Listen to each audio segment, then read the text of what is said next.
Memtes, we're up to Memtes obeyed by the Mishnah, Kumlan about Gemara. So we've learned already that there's certain only limited numbers of tumah that causes a nazir to restart, and that is if it touches a corpse. Now we're going to learn that when we say it touches a corpse, what parts of a corpse are there? Remember, there's three ways of touching, of becoming tamei from by tamei mace, and that is touching maga, lifting masa, or oil if you're sharing a common roof. So says the Mishnah, Al elu hatumas, the following tumas, hanozir megaleach, the nazir has to take a haircut and restart the entire naziris. Number one is ala mace, on a corpse, the al kazayis min hames, and even the size of an olive of a corpse, if he touches that, or he lifts it, or he's in the same oil, he has to restart the whole naziris. Now the Gemara is going to already ask, if on a kazayis of a mace you have to restart it, what are you telling me on a mace? And the Gemara is going to say, we're talking about, when it says mace, we're talking about a fetus that hasn't yet fully developed, and there isn't a kazayis of nerves and veins and all that. Says the Gemara of al kazayis netzel, and also on a kazayis of netzel. Netzel is the fluid that emanates from a deceased person, and we'll see later what netzel is. Kazayis of that generates not only tumah, but you have to restart. Val malay tarvid rekev. If you have a ladle full of decomposed ashes or the decomposition of a dead body, that's like dust. Al hashedra, and to touch the spine, Val gilgelis on the skull, Val aver min hames, or al aver min achai, a limb of a dead body, or a limb of a living person, but sheyesh olav basar, it has on its flesh less than a kazayis, but karo, sufficient that if it would have been alive and attached to the person, it can somehow or another regenerate itself. Al chatzi kav atzamis, a kav of bones, a quarter of a kav of bones is sufficient to make someone tamei mace. But when does a nazir have to restart the nazir? Only if it's a half a kav. Halacha Moshe Mishinai. So to a chatzi like dam, we know when it comes to blood in the oil we learned before, it's a revius. It's only a quarter of a leg. But for a nazir to have to restart, it has to be a half. Ba'al magon, I'm touching it. Ba'al mason, and lifting it. Ba'al ohilon. And also, if you know any of these three ways of spreading the tumah, in all of these cases, the nazir has to restart. Al etzem kisa oida. What about a bone the size of a barley? He's only a magoy or masai. A bone the size of a body is only if you touch it and only you lift it, but there's no oil over there. So if a nazir walks into an oil and there's a bone the size of a body, you don't have to restart. Al elu hanazir megalech, and the following the nazir has to restart. Umaze b'shlishi b'shvi. So the Mishnah is sort of repeating itself. Started off saying al elu tumas hanazir megalech, and then it concludes again that the nazir has to restart, and the Gemara will explain why we need two elus. Yeah. If we're not worried about why do we have such a place of fast when we don't know where the etzim is? Well, because you might push it with your foot and you're touching it. It's not a problem. Not at all. Not at all. Yeah. So you have to spray it on the 37th day. You have to restart the whole entire exercise. And when do you begin counting until you become tired? And the next three words is an argument whether it says it or not. Maybe it's Kabbalah, because we had in the beginning of Nazir a whole argument if you restart counting the very day that's the 7th day when you became tired, or you have to wait till you bring Kabbalah on the 8th day. So, and the Gemara itself is going to have a discussion later on. So obviously, it doesn't really say maybe it's Kabbalah. It sounds as if that he became tired before he brings the Kabbalah on the 7th day. If anything, it says maybe Kabbalah v'yitter. So in other words, it's written in an ambiguous way, but it's not so clear as to when you restart, on the 7th day or on the 8th day. Second Gemara we learned. Very interesting. We learned we'll have this kedushin. Achat p'tirasa. Rameir was very, very shocked. You remember when Erevin did? Rameir was so smart that Chachamim couldn't understand it. That's why the halacha generally is not like Rameir, because he was way above the head of everybody else. And Rameir's students are also very, very shocked. One of his main students was Sumchas. Remember from the beginning, Shnai Moris and Batalis, Sumchas or Shosh Nagas Apara. We have him on a number of occasions, and he, Maman Amut Basafik Chokin, that's his famous thing. So that's Sumchas. So after the mayor passed away, Yehuda said to the student, Al yichangtzu talmidei Ramei lekan. Don't allow any Ramei students to come here. They're antagonistic, and the loy they're coming to tease out, to question me, not because they want to know. They want to catch me up. They want to chap me. They want to catch me and show everybody how Ramei was so much superior to Rabbi Yehuda. Some another mention squeezes his way in. V'nichnas, he entered in. He said to them, this is how the version of Rabbi Meir's Mishnah. Al elu tumas another megalech. Stam Mishnah is Meir. On the following tumas another is megalech. Al hameis al kazayis from It's exactly the wording of our Mishnah. It says mace and a kazayis of a mace. Cost Rabbi Yehuda, we got angry. Did I tell you? Are you contra tamid lemeilekani? You should not allow Meir students here. Mitneshe kantori names. Al kazayis min hameis megalech. Al hameis. His version of the Mishnah, Rabbi Yehuda, was different than our Mishnah. He says it doesn't make sense to say al hameis on a full corpse and then a kazayis of a mace. If a kazayis of a corpse is enough to cause a nazir to have to restart the tie in his idis, you're telling me a whole mace? It's redundant. Omar Rabbi Yasi said, this is interesting. Yoimru, if I don't venture opinion, they'll say, Meir Shochat, Meir passed away. Yehuda cost, Yehuda got angry, and Yasi Shasa, Yasi right. Now, it seems to me, why suddenly Rabbi Yasi made such a comment is because in the Gemara in Shabbos of Lam Gimel, the story of Lag Boimer, where Rabbi Yehuda and Hashem Yochai were having an argument whether we should praise the Romans or not, Rabbi Yasi sat there quiet, and he was punished by the government, and because he was quiet there. So therefore, he decided from then on in, if there's a machlekes, I have to give an opinion.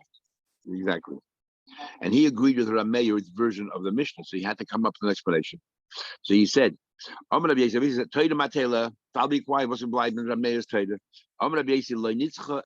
says over here mace, a full mace, how can you have a full body yet there's not a kazayis of flesh? So you're going to say to me like this, entire mace, if there's not a kazayis of flesh, you'll say to me, one limb, we just said before, you have to go ahead and restart the whole Naziris. The entire corpse is there and just missing any flesh. You're going to have to tell me that you have to restart your Naziris. So what does the Mishnah mean? Al mace. El Kedam Rabbi Yechim said, you know what we're talking about? We're talking about a nefil, we're talking about a fetus. That didn't fully develop with gidin our veins, nerves, everything there. Veins, nerves, tendons, it's not fully developed. And therefore, that's the chiddush. A mace, if it's a full body, even though it's not fully developed internally, nevertheless, it generates tumor, which is totally different than kazayis min a mace. Different case altogether. Here too, Rabbi Yechim made this comment about a certain Mishnah. Here too, b'nefla fetus, shalonis kasher evoda begidin. Our Mishnah talking about a fetus that didn't fully develop. Rava says, no, I'll tell you what mace means. Mace doesn't mean a full body. It means, we're talking about a skeleton. There's no flesh here at all. Because Kazayis been a mace is you have a kazayis of flesh. There's no flesh here at all. But what do you have here? A skeleton. But what's the skeleton? Either Rav Binyanoi or Rav Minyanoi. Rav Minyanoi means that 248 the limbs, so there's only 125. So there's 125 bones. Or Rav Binyanoi means the majority of the skeleton that holds it together, which is basically the bottom, the legs and the thigh. Two part of the legs and one thigh. That's considered Rav of the binyan of a person holding him up, the physique. But you don't have a reiva of complete bones. So you have rei binyanoi, most of the binyan means most of the limbs. You have most of the limbs. You have 125 limbs out of the 248. We say Krishma 248 words for the 248 limbs. I will learn more Makis. So there's 125 limbs, but there's not enough. There's not a sufficient amount of bones there. But because it has most of the skeleton form, that's what mace means in the Mishnah. Yeah, you don't have a kazayis of flesh there, and nor do you have over there a rave of a tummy. He said a rave. The truth of the matter is, even if you have a rave is a revi. So revi does nothing. We just learned in the Mishnah it has to be a chatzikav. He's saying it doesn't even have a reva to be able to cause tumor generally. Forget about a nazir. In order to mekabel tumor, it has to be a quarter of a revius of bones. In order for a nazir to have to restart, it's not a quarter, it's a chatzi. Here he's saying, we're talking about a case. This is a bigger chiddush. It's a case where you have less than even a quarter than a roiva of bones, but because it has the majority of the skeleton frame of a person, none of you come tell me, but another has to restart. Al kazayis meis al kazayis netzel. What's netzel exactly? Laser netzel. What exactly is netzel? Netzel is bosser hameis. It's either the flesh of the corpse, shekarash, that became faglivid, congealed, umoil, or it's the fluid that came out of the mace, but it's fluid for internal mace, not talking about phlegm or saliva or mucus. Shehitiach, that you actually boil it up. And that by boiling it up, it then becomes congealed. The boiling process causes it to become congealed. And we'll soon see that the boiling process is the litmus test to know whether it is actually, when you see liquid next to the mace, how do you know whether it's mucus, whether it's phlegm or saliva, or whether it's internal? So we say from the body itself.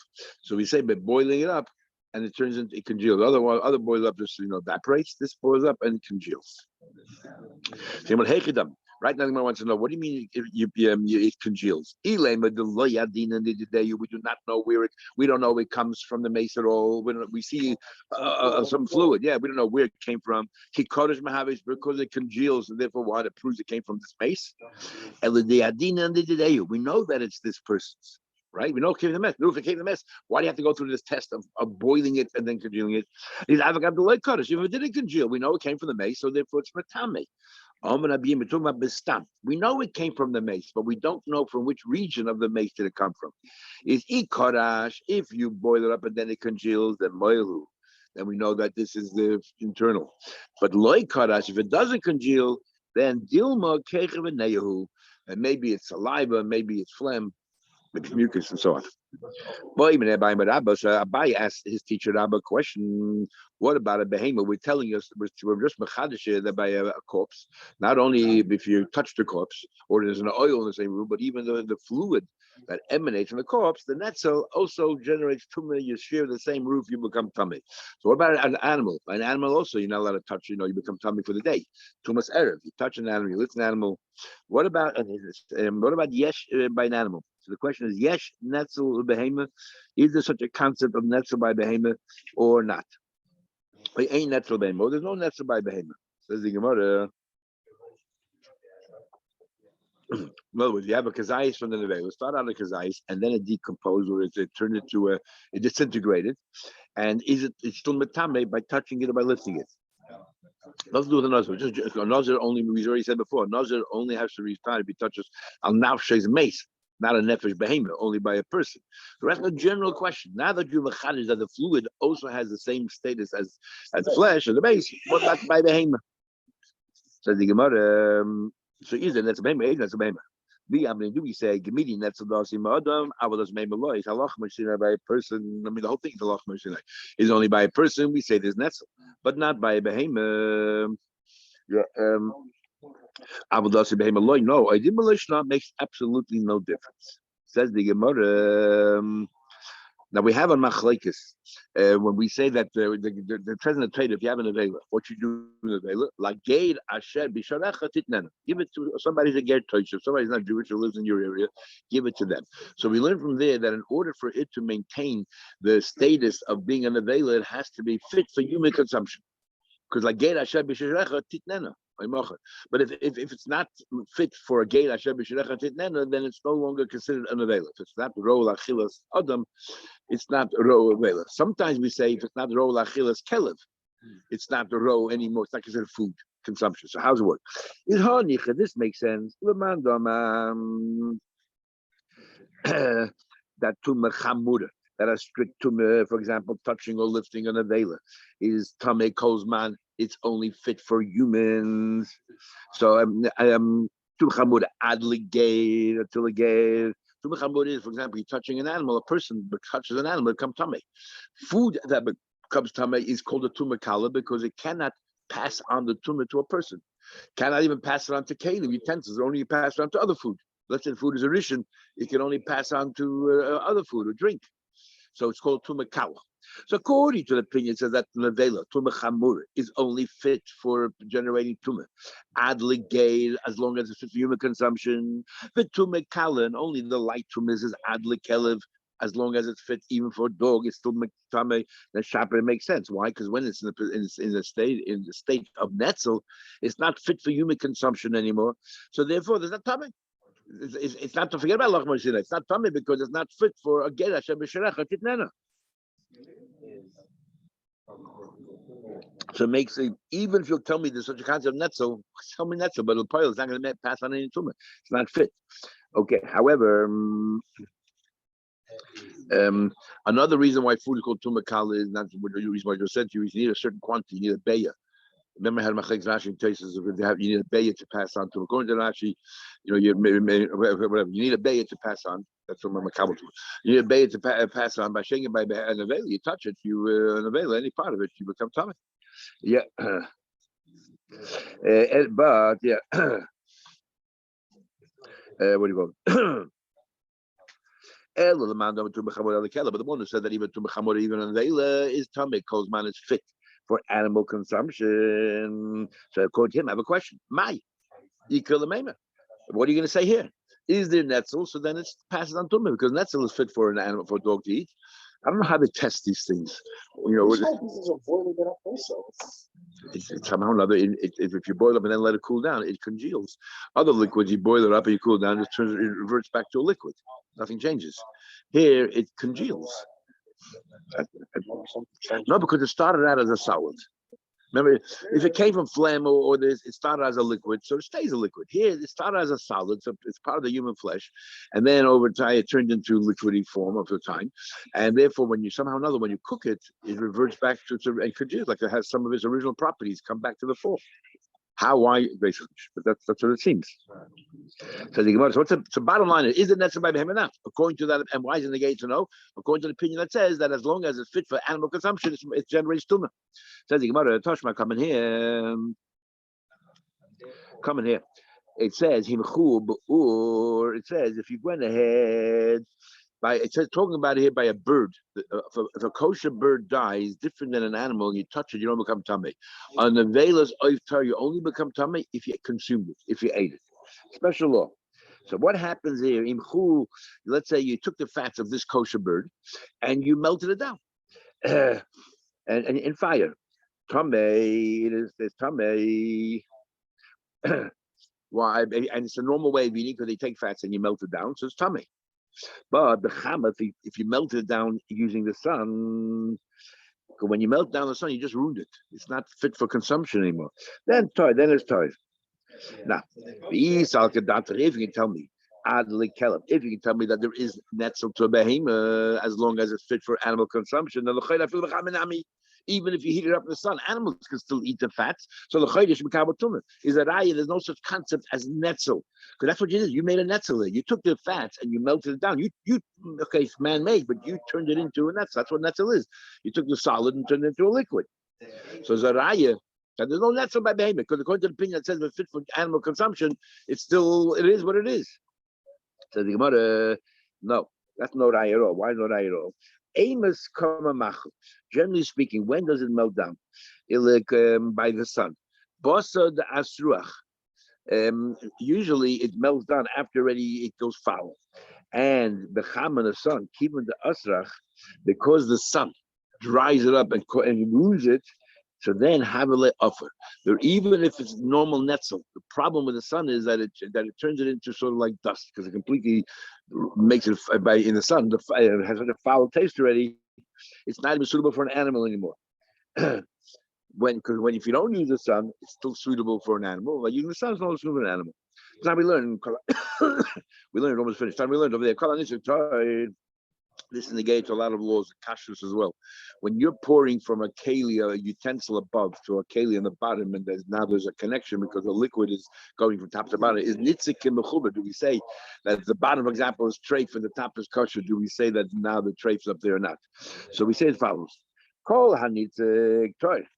If, for example, if you took, let's say, tar mashkin, and into a Talmudic keli. We don't say that the tumor from the bottom keli passes up to the top keli, that everything is tummy there. No, whatever landed in the bottom keli obviously is tummy. Whatever stays there, nitzik is not considered. In other words, the pouring is not considered as if it's connected, as if it's attached. Because not mechuber. Not when it comes to tumor and taret. Today is different. When it comes to tumor and taret, nitzik is not mechuber. Chutz midvash hazifrim, a certain kind of honey which is very thick, which we were talking about yesterday. Viscosity is quite thick. Falsified by watering it down. Some people, yeah, exactly. That's what they did. Yeah, or v'hatzepichis. This was a big problem just recently. Speak louder, yeah. Because a lot of honey, they had crisis in the last few years with Bee shortage. So a lot of people were bulking up honey with corn syrup. It's a big problem for Pesach if you're an Ashkenazi. Yeah, but they have to reveal it, don't they? Well, that was the problem. It was being sold as pure honey, and it wasn't. In Israel, I read a while in the last year, they came up with a new innovation that they get cells from bees and they can mass produce honey without actually having any bees. Yeah, just for you. With meat now also. Yeah, I saw that. Yeah, unbelievable.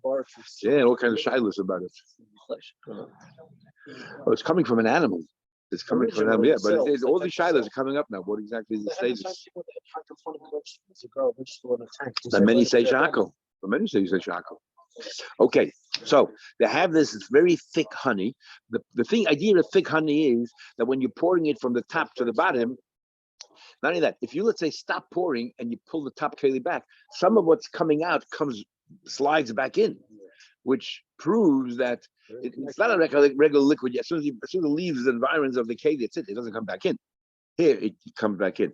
So this very thick honey, or tzepichas advash, is Ben Shammai, and so therefore over there we say there is nitzuk. We say that the bottom is affected by the top.